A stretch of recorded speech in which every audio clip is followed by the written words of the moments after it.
Saudara, mari kita lanjutkan spreading kita ke bagian kedua, yaitu melakukan posting terhadap liabilities dan net worth, kewajiban dan permodalan.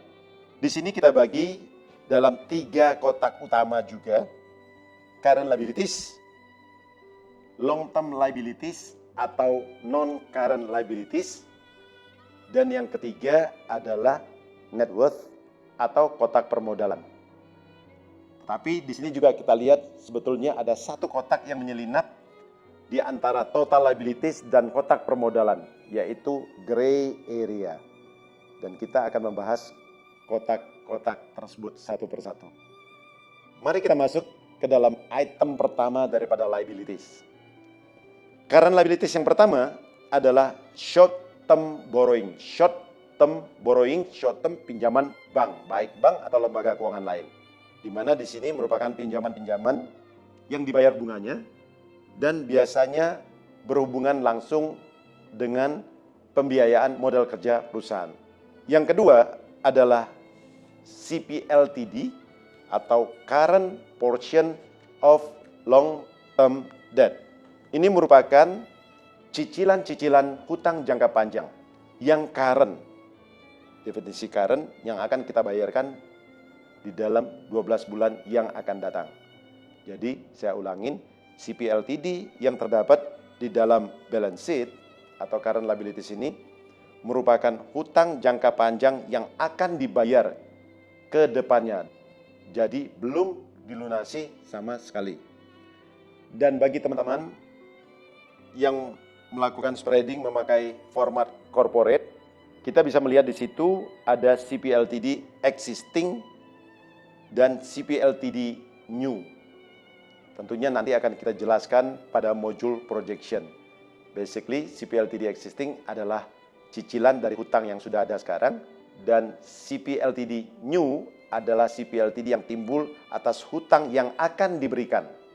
Hal yang sama juga kita lihat ada short term bank existing dan short term bank new.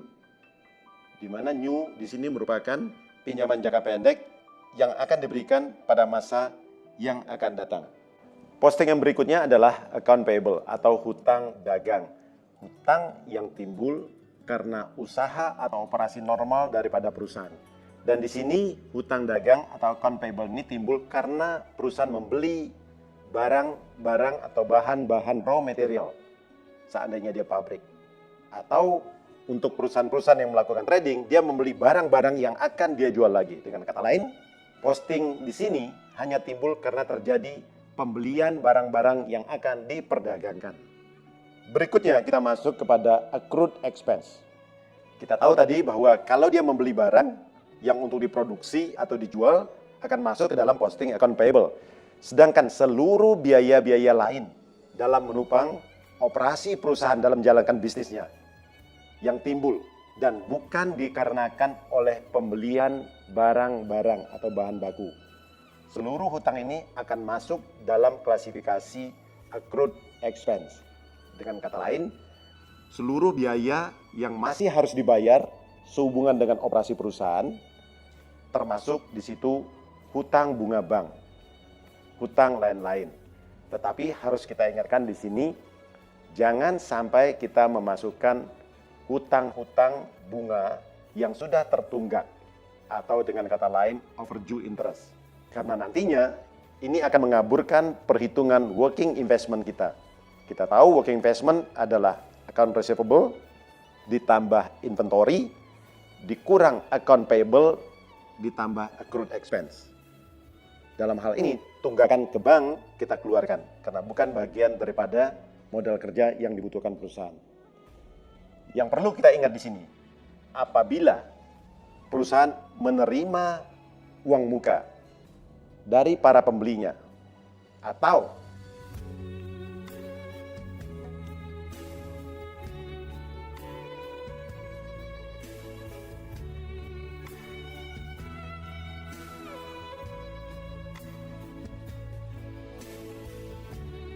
kita akan masuk ke bagian ketiga, yaitu income statement atau profit and loss, atau kata lainnya laporan rugi laba daripada perusahaan.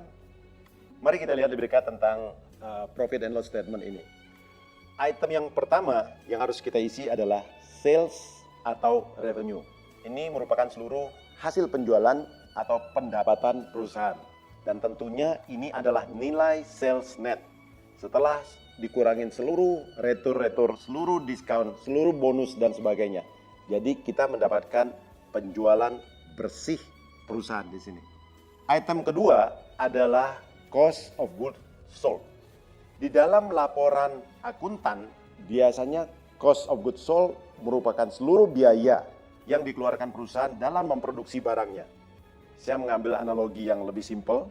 Mungkin di antara teman-teman ada yang bingung memisahkan antara biaya-biaya perusahaan, antara biaya cost of goods sold dan biaya SGA atau Selling, General and Administration Expenses.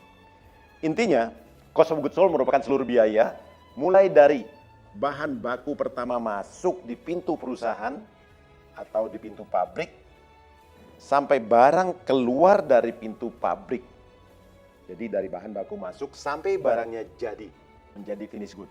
Itu semua adalah cost of goods sold. Memang dalam bahasa Indonesianya agak rancu, ada yang mengatakan harga pokok pembelian, ada yang bilang harga pokok produksi, ada yang mengatakan harga pokok penjualan, dan lain sebagainya. Tapi intinya di sini adalah biaya memproduksi dari barang datang berupa bahan baku sampai barang itu keluar dari pintu pabrik. Salah satu komponen biaya, kita tahu di dalam komponen daripada COGS ada biaya raw material, biaya labor, dan biaya-biaya produksi atau yang kita kenal dengan overhead.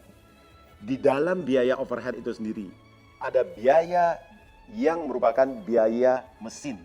Ingat, biaya bahan baku dibayar ke supplier, labor dibayar ke tenaga kerja, overhead, listrik, transportation, dan sebagainya dibayar kepada pihak terkait, dan ada biaya yang merupakan biaya mesin.